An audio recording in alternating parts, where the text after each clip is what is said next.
The news on Vanguard Live. I am Precious Chippy. We'll be viewing the front pages of the papers this morning. Starting off with Vanguard. Vanguard is leading with more pressures on pockets as food inflation rises to 40%. Rider says high electricity tariffs to drive further rise, and that's coming from analysts. It's bad for businesses, and that's coming from Nasima. Small businesses to lose capital base. You can read that on page 20. On page 10, Oyo invasion. A Yoruba Nation sponsors promise to end my hunger, and that's coming from female suspects. The writer says, "We don't regret our actions." Defiant suspect local security outfit discovers a hideout.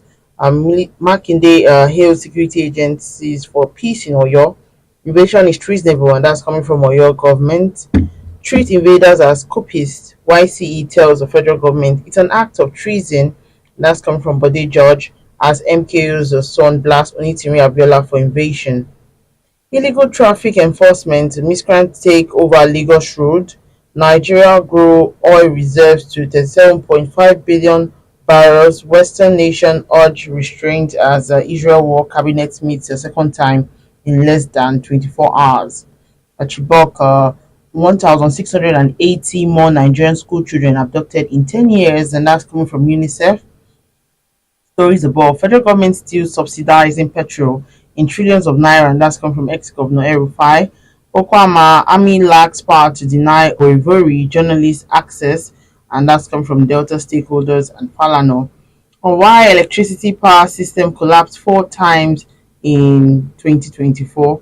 E-payment transaction rise 89% to 257.7 trillion naira in Q1 2024. We take a look at the Guardian newspaper. The Guardian is leading with household grown over food prices as inflation defies intervention. Our federal government targets a $15.7 trillion artificial intelligence market, leveraging automation for prompt justice delivery system, and that's news analyst. A Southwest leaders fault Oyo invasion as police parade 21 suspects. Baker bags live jail for defiling neighbor's daughter. National grid suffers third collapse worsens 20 hours power target. Support Tinubu or quit, Matawale tells federal appointees from North. Court attributes Wester Oromoni's death to parents, doctors' negligence. BCDC orders soldiers to leave Bokos as death toll hits 30. We take a look at the Nation newspaper. The Nation is leading with Ibadan attack. Police launch manhunt for Abiola's widow. And of course, the writer says other backers of violence agitator on security radar, suspect to be charged with treason, terrorism. Crude oil reserve hit 37.5 billion barrels. Another power grid collapse paralyzes business other activities. APC suspends Ganduje's World Exco for 6 months. How to stem inflation by experts. Rate rises to 33.20%. Tinubu writes on Chibok girl says kidnapping must end. Corona blames Oromoni's death on parental neglect. All right, let's take a look at the Punch newspaper. The Punch is leading with vandalism worsens grid collapse as gas shortage slashes power supply. Rider says TCN Disco blame gas shortage, vandalism for frequent collapses. Firm begs customers. TCN plans first investment in power infrastructure as grid collapses 6 times in 2024. Yoruba Nation lecturer defense participation, police parade 21. Testimony backlash, Dunamis apologizes as Abuja testifier meet NHA wife. Oromoni, a father kicks as coroner blames parents, doctor for teenager's death. Stories above. Nigeria's FDI fell by a $19 billion in 10 years, and that's coming from Edu. Dangote modular refineries to pay naira for crude. Naira nears 1,000 to a dollar at parallel market. And lastly, on the front page of the Punch newspaper, state police law amendment may take 2 years, and that's all we can take on the front pages of the papers. Join us after the break. We'll be right back.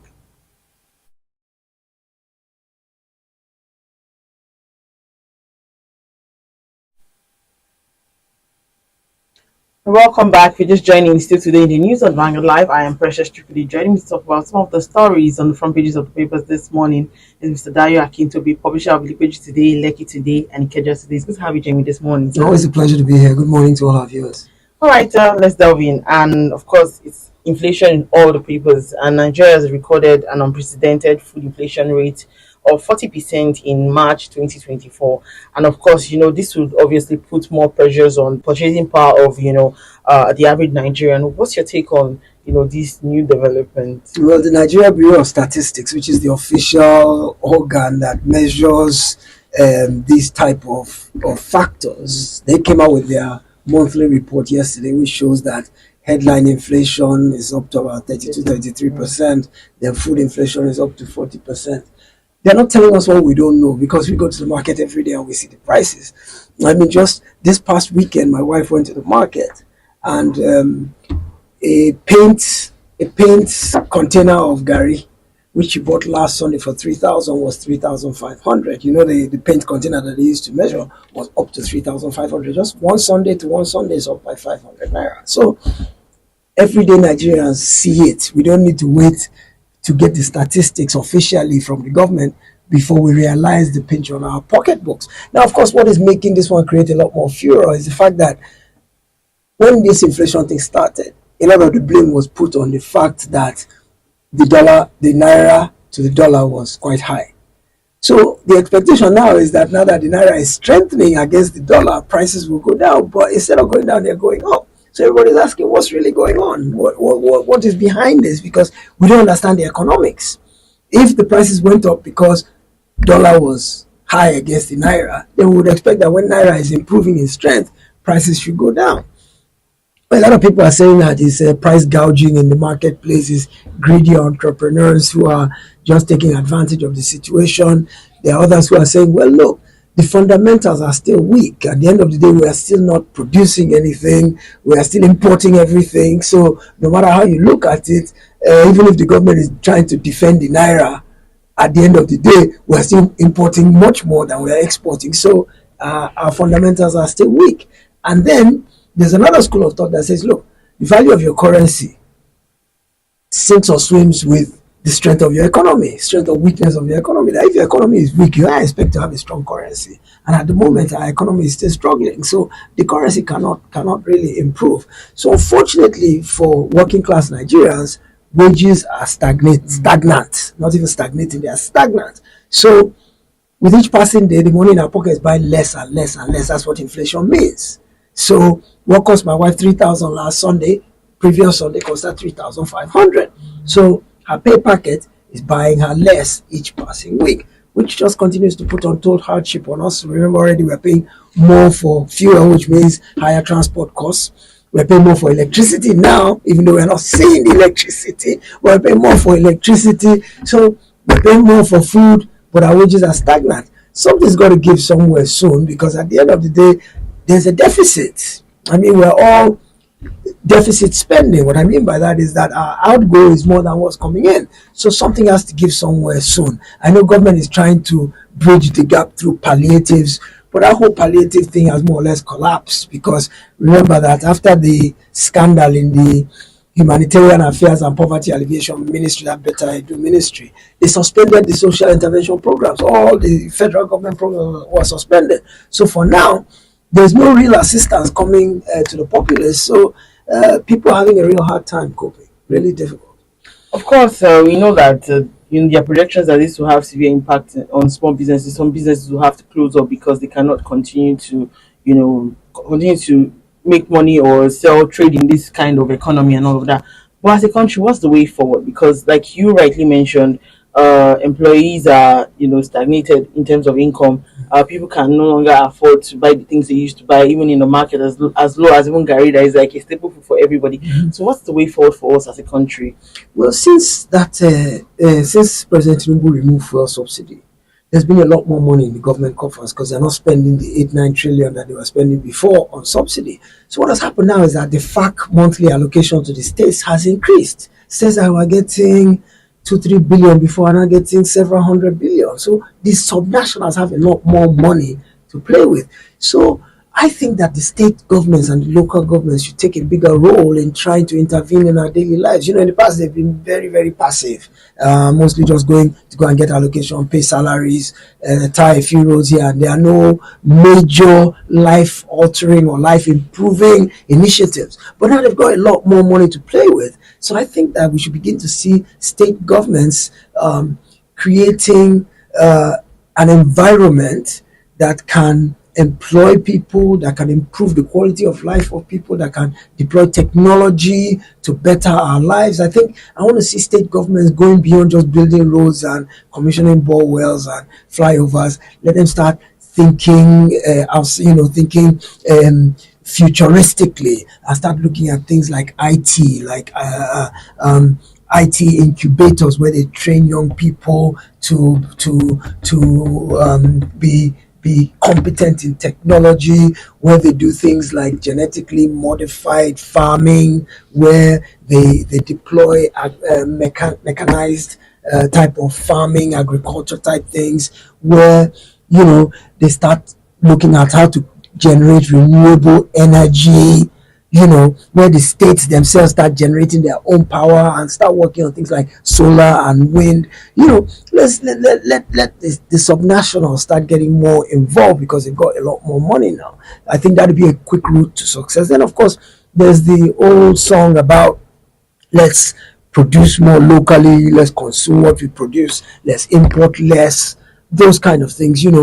They're long-term interventions. In the short term, maybe the state governments can try to help people out, perhaps giving petrol vouchers, to reduce the cost of fuel, perhaps giving food stamps. An example is this Onje Eko that Lagos State is doing, where every weekend they have a market that's selling subsidized food. Those kind of things are useful initiatives.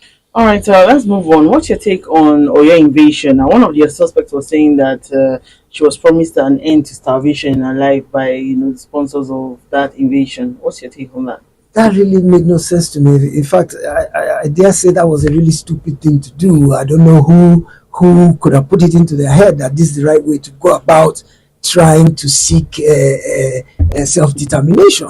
Yes, the Constitution says you have freedom of association. Constitution says you are free to seek to separate if you don't want to be a part of the union. But there's a right way and a proper way to go about it. You have to get a referendum. You have to do it officially. Government has to sanction it. A bunch of ragtag people can't just put themselves into a downfall bus and arm themselves, wear camouflage, and go and say they are taking over the state secretariat of a state government. It doesn't work that way. That is treason. And in fact, they are already being threatened with being charged with treasonable felony, which, by the way, carries a death sentence, Treason, if you are convicted of treasonable felony, carries a death sentence, and if you are lucky, they may commute it to life in prison. But it's considered to be a very severe thing because an insurrection against the state is to destabilize the entire country. So these people, I don't know where they got it in their head. They say there's a woman who is overseas somewhere. Some people say she's the widow of the late MKO Abiola, but I saw a report where one of MKO Abiola's children disavowed her and said they don't know her. But she has a compound name in which Abiola is a part. But there are many Abiolas. It may not necessarily be the MKO one. But they say she's the agitator. She's overseas somewhere. They say she's done a video where she claimed responsibility for being the one who put these people together, encouraged them, probably financed them as well, because they had what they found on them. They found military camouflage. They found these kind of berets that commandos wear and agitators. They found camouflage, they found bulletproof vests, they found some rifles, they found all kinds of things in their vehicle.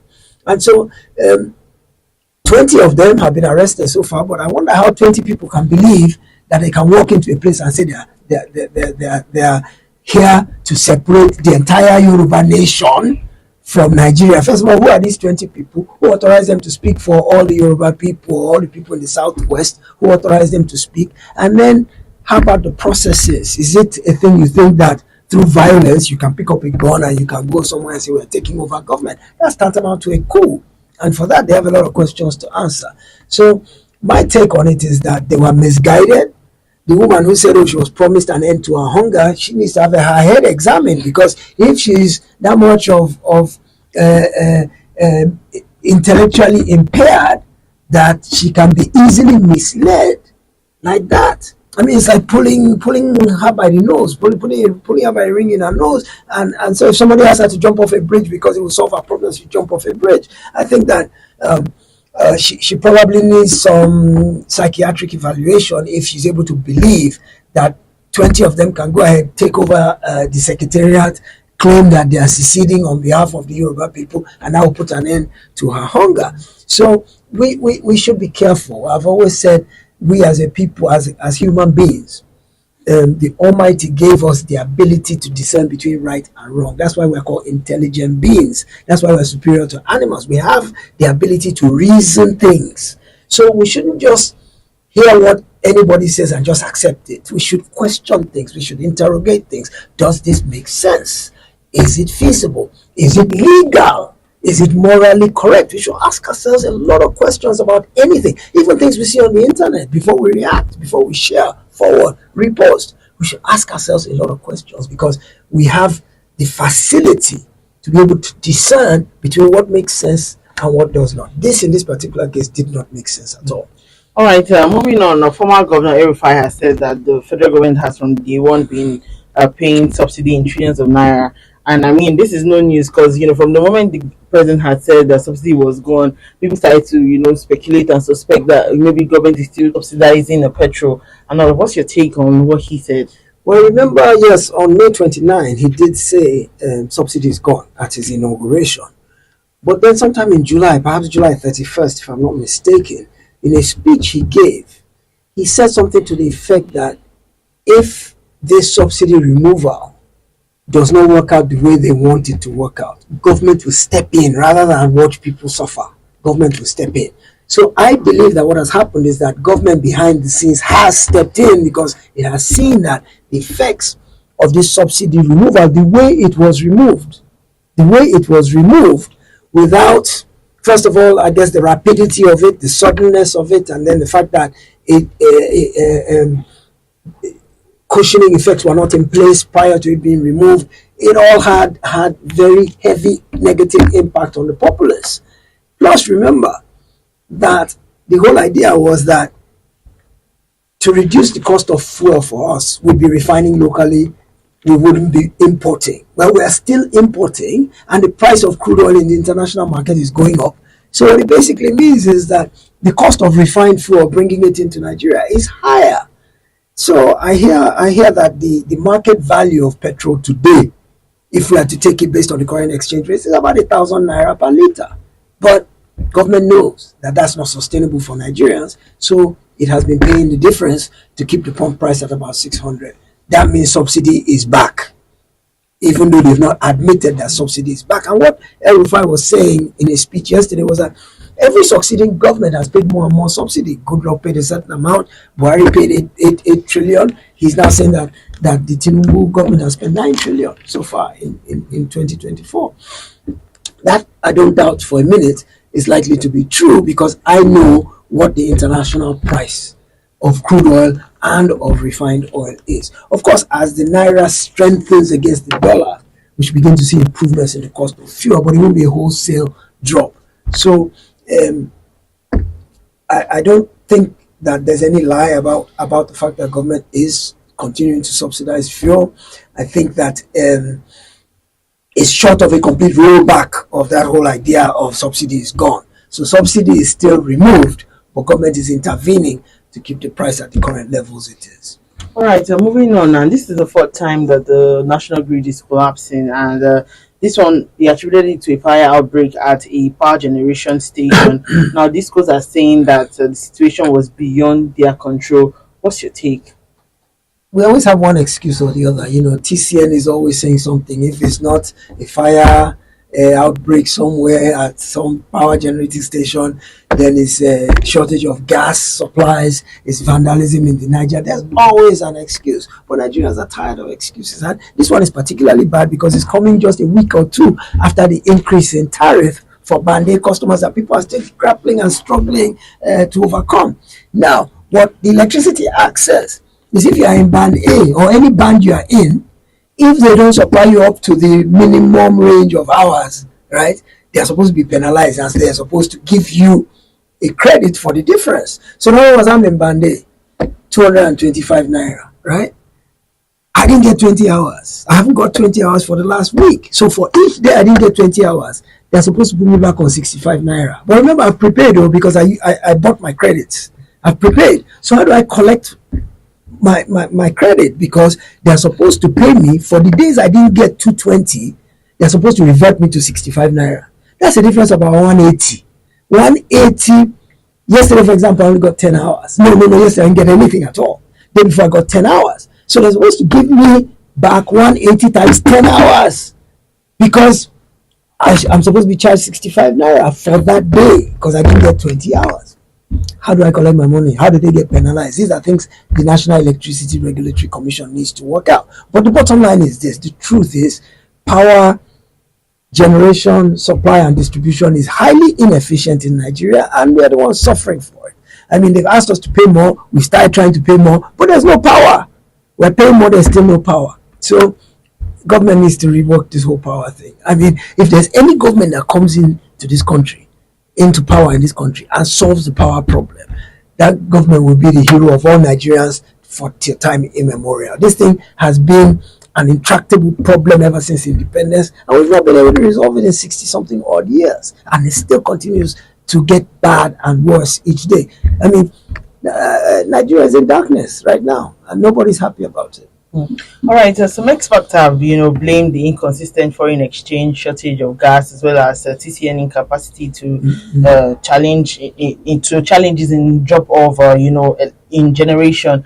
Yesterday, one of the stories we read in the papers was that some people in Bandi were already begging and asking that they should put them on Bandi because obviously, like you rightly mentioned, they're not enjoying the 225 naira per kilowatt hour of light that was attributed to them. But looking at the situation, how do you think we can, because you just mentioned now that if it is a government that can be in power, to obviously rid Nigerians of this situation of power outages and all of that, Nigerians will really appreciate such government. What do you think is the way forward for us? Because I don't know, it's just a laughable situation. It's not rocket science, especially since we have the raw material that we need in abundance. Gas is what we're using to generate 70% of our electricity. We have gas in abundance, so it's not really rocket science to be able to create the plants that convert that gas into electricity, and then they supply it to those who will transmit it to those who will distribute it. It shouldn't be that difficult. But perhaps, as some people say, when the privatization occurred, perhaps the wrong people were given licenses. People didn't have the financial ability to upgrade the infrastructure. The people didn't have the wealth of experience to run the sector.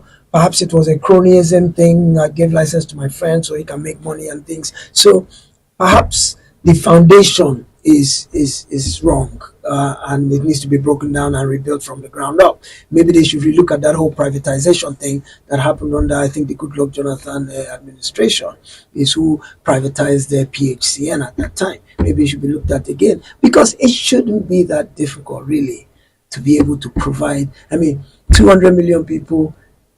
This week, I think we are struggling to have 1,000 megawatts of power, and you have a place like South Africa with 1/10 of our population, and they have 5, 6, 10 times the amount of electricity supply. You can see many economies, even those that are not as vibrant as ours, who have been able to provide power. So it's not rocket science. It's not something that can't be done.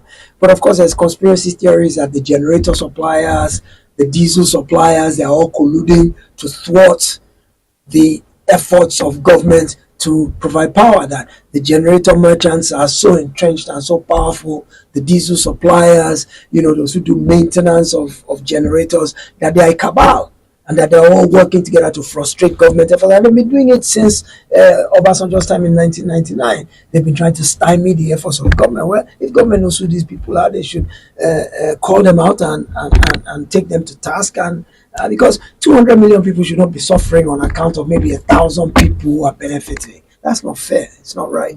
All right, so let's take a look at Mr. and Mrs. before we go. Mr. is speaking, says, I had to leave office early. I farted over 6 times. And the stench that followed was unbearable. Oh no. Most of my colleagues had to abandon their offices. What did you feed me with? Oh no. And Mrs. says, not from my food. If you are in doubt, fat again, and let's pursue the other. Oh no! So Mr. must have gone to one of his mistress's place to go and eat something that turned his stomach. Oh no, not farts.